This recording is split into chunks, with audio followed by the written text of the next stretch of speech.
Hai semua, selamat datang di channel YouTube saya, Chem is Fun, di mana kita akan mempelajari kimia dengan mudah. Untuk kali ini, kita akan mempelajari tentang struktur atom, konfigurasi elektron, dan SPU. Tentunya, untuk kali ini kita bagi dua part ya. Jadi, untuk part 1 kali ini kita hanya akan mempelajari struktur atom dan konfigurasi elektron. Ya, baik.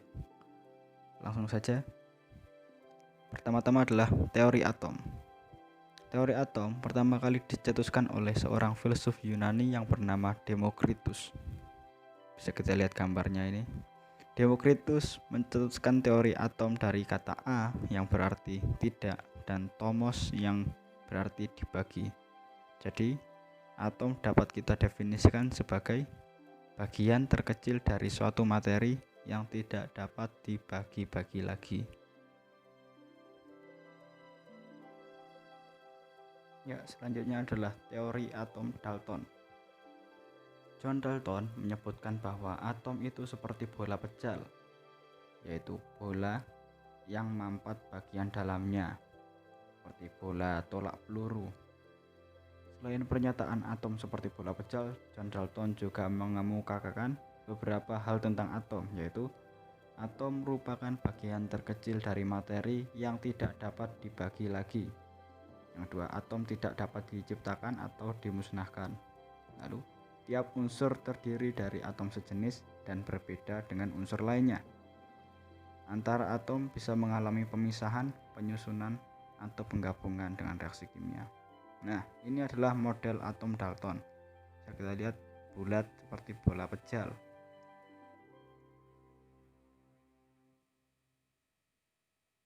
Yang selanjutnya adalah teori atom J.J. Thomson. Thomson dikenal sebagai model roti kismis, yaitu atomnya merupakan benda pecal yang memiliki muatan positif. Di sini sudah ditemukan muatan ya. Dan di dalamnya tersebar muatan negatif seperti roti kismis. Kita lihat, nah seperti ini. Jadi ada bola pecal bermuatan positif yang tersebar di atasnya muatan negatif, yaitu elektron. Selanjutnya adalah teori atom Rutherford. Rutherford menjelaskan bahwa atom terdiri dari inti yang bermuatan positif dan elektron yang bermuatan negatif. Rutherford juga menjelaskan bahwa elektron bergerak mengelilingi inti atom seperti planet mengelilingi matahari. Jadi di sini elektronnya bergerak mengelilingi inti. Kita lihat modelnya. Nah, seperti ini.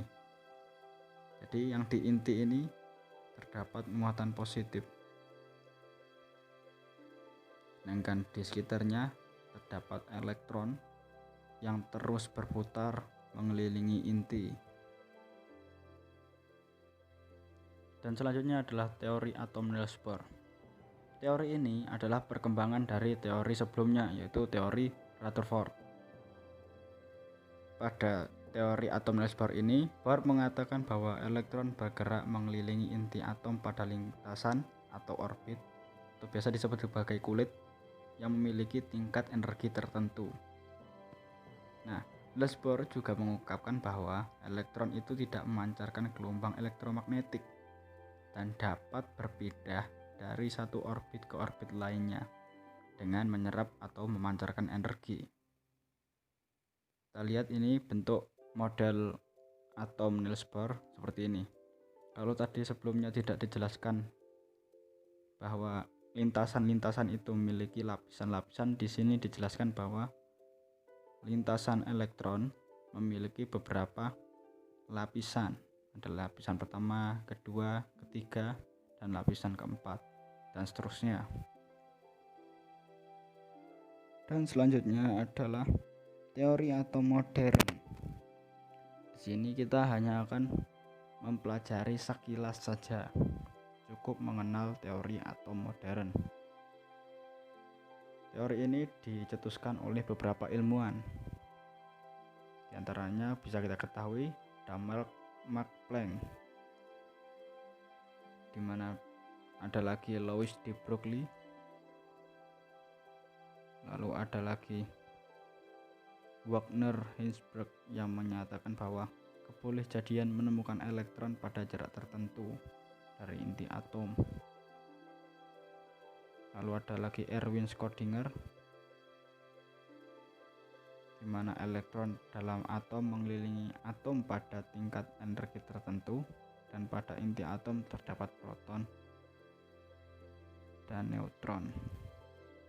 Ini cukup dikenal saja, tidak perlu ditelaah dalam-dalam.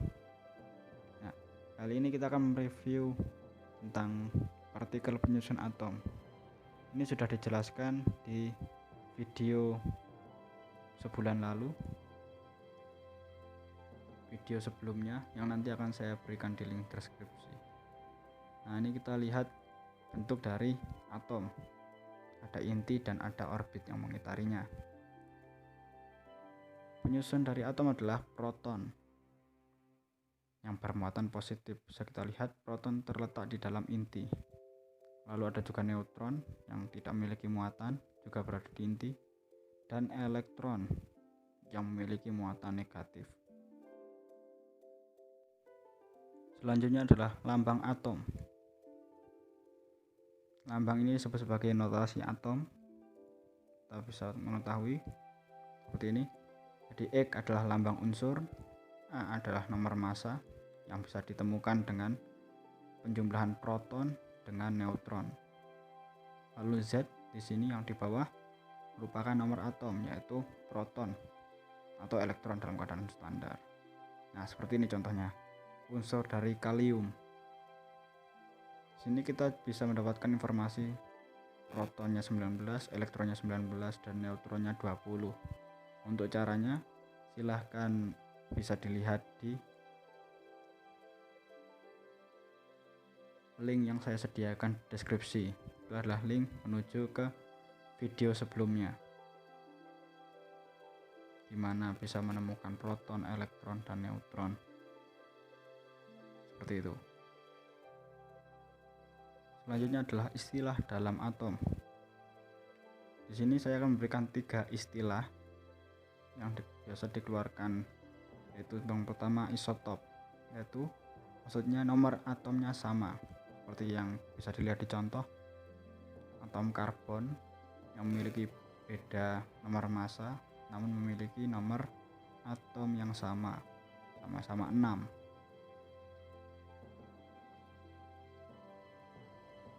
Lalu ada lagi isobar, yaitu memiliki nomor massa yang sama, contoh natrium dan magnesium. Mereka memiliki beda nomor atom, tapi mereka sama-sama memiliki nomor massa. Selanjutnya adalah isoton, yaitu jumlah neutronnya sama. Kita lihat ini 39 dikurangi 19 sama dengan 20. Jadi neutronnya kalium 20, sedangkan Ca kalsium memiliki neutron 40 dikurangi 20 sama-sama 20. Ini kita perjelas ya, kata iso di sini berarti sama. Jadi apabila ada istilah ilmiah dengan awalan iso, baik itu isotop, isobar, isoton, isoelektron, isotonik, maka pasti ada sesuatu yang sama atau setara. Contoh ini, isotop. Di akhir ini kita temukan P. Ini cara mudahnya, berarti protonnya sama. Proton itu sama dengan nomor atom. Ini trik mudah untuk menghafalnya tanpa perlu dipikir dalam-dalam. Ya, kita temukan kan proton itu yang bawah, jadi yang bawahnya sama. Lalu isobar, AR. Ini untuk selanjutnya kita kenal nomor massa sebagai massa atom relatif. Dan isobar berarti AR-nya sama, nomor massanya sama. Kita bisa melihat nomor massanya Na dan Mg sama kan. Lalu isoton, neutronnya sama. Isoton berakhiran N, berarti neutron sama. Seperti itu gampangnya. Kita memiliki kata kunci, huruf kunci. Mana kalau isotop P berakhiran P berarti awalnya protonnya sama. Kalau isoton berarti neutronnya sama gitu, tanpa perlu dipikir dalam-dalam, kasihan otaknya. Ya, Selanjutnya adalah konfigurasi elektron. Nah, disinilah kita perlu menggunakan otak kita untuk berpikir lebih keras. Yaitu konfigurasi elektron kali ini akan menggunakan model atom Niels Bohr. Kita tadi tahu Niels Bohr memiliki model yaitu atomnya memiliki orbit yang berlapis-lapis. Nah, untuk rumusnya, rumus jumlah elektron yang dapat ditampung suatu kulit, ini rumusnya adalah 2n². Mungkin kalian akan bertanya-tanya, apa itu 2n²? Nah, di sini saya akan menjelaskan. Seperti yang kita tahu tadi, model atom Bohr memiliki berbagai macam lapis. Ini kita tahu kulit pertama atau biasa disebut sebagai kulit K, lalu ada kulit kedua atau kulit L, kulit ketiga atau kulit M, dan kulit-kulit seterusnya. Nah, lalu apa hubungannya dengan 2n²? Jadi n di sini adalah kulit ke berapa gitu. Seumpama kita tahu kulit pertama berarti 1 di kuadrat, hasilnya 1 dikali 2, jadi maksimal kulit pertama menampung elektron hanya 2. Kulit kedua 2 di kuadrat lalu dikali 2, hasilnya 8. Untuk kulit ketiga 3 di kuadrat 9 dikali 2 jadi 18. Seperti yang kita temukan seperti ini. 1 itu maksimalnya 2, 2 maksimalnya 8, dan seterusnya. Nah, ini semua harus kita ingat ya, nilai maksimum dari suatu kulit.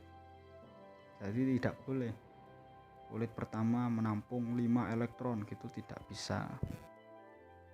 Langsung saja ke contoh soal. Nah, contoh saya memiliki unsur neon. Nah, ini soalnya adalah konfigurasi elektron dari unsur neon adalah, nah di sini tadi kita menerapkan 2n² ya, dimana 2 berarti yang pertama adalah 2, yang kedua 8, loh sudah 10. Jadi jawabannya 2 dan 8, seperti itu. Totalnya harus sama dengan nomor atom dari neon, karena konfigurasi ini adalah menentukan jumlah atomnya terletak di kulit keberapa. Ini contoh soal lagi, adalah atom kalsium. Konfigurasi elektron dari unsur kalsium adalah, nah kita terapkan tadi 2n² akan menghasilkan 2, 8, 18, 2. Ini berarti pada kulit pertama 2, kedua 8, ketiga 18, dan yang terakhir 2. Seperti yang kita tahu tadi, tidak mungkin tiang 3 kita isi 20 gitu, 28, 20, tidak mungkin. Jadi totalnya mereka memiliki 4 kulit. Nah, satu contoh lagi supaya lebih paham. Ini adalah unsur S. Konfigurasi elektron dari unsur belerang adalah S itu sulfur ya, belerang. 2n² ini kita bisa menemukan 2, 8, dan 6. Nah, kali ini saya akan menekankan pada angka 6 di belakang ini. 6 di sini disebut sebagai elektron valensi, yaitu jumlah elektron di kulit terluar. Biasanya muncul soal tentukan elektron valensi dari unsur S atau unsur Na atau unsur-unsur lainnya. Jadi cara menentukannya, kita tentukan dulu konfigurasinya dulu, barulah kita temukan elektron valensi yang terletak di paling belakang. Seperti itu. Dan pembelajaran kita kali ini selesai. Semoga ilmu yang kalian terima kali ini bermanfaat. Nantikan juga part 2-nya. Dan jangan lupa klik like dan subscribe agar kami bisa terus membagikan video-video bermanfaat lainnya. Sekian dari saya, salam sukses.